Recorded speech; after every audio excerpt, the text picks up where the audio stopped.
Hello and welcome to Korky Toilet Repair.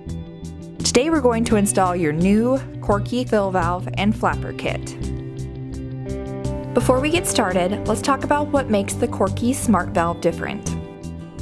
All other fill valves will continue to bring water into the tank if there is a worn flapper causing a slow leak or a flapper hangup resulting in a severe and costly leak.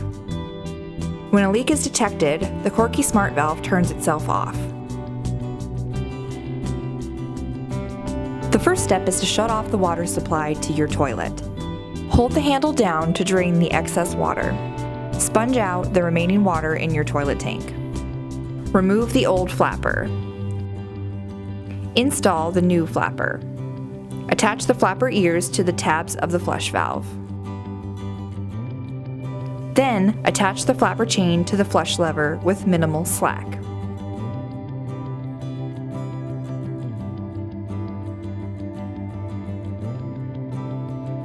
Place a bucket underneath your tank to catch any excess water.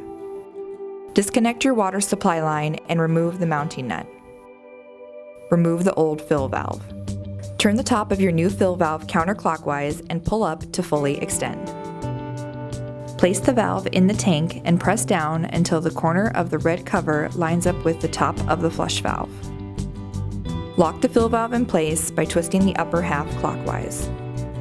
Make sure the rib on the top of the valve lines up with the pegs on the bottom half. Attach the red chain to the tilt cup tab on the side that provides a direct path to the flush lever.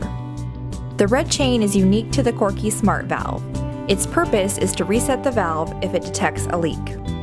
Place the locked valve in the tank. Screw on the mounting nut. Next, hold down the handle as if you were flushing. Extend the red chain to the flush lever hole next to the flapper chain. Attach the hook to the chain and then attach to the flush lever.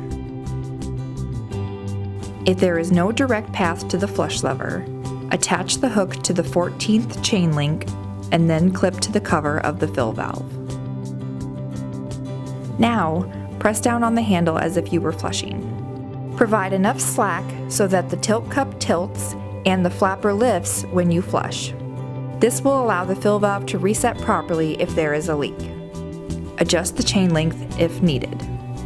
Insert the metal clip into the refill tube and attach the clip to the flush valve. Make sure the refill tube has a direct path to the fill valve. Trim the tube if needed and then attach to the fill valve. Reattach the water supply line. Turn the water supply on and wait for the tank to fill completely. Congratulations! You have successfully installed your new Korky fill valve and flapper kit.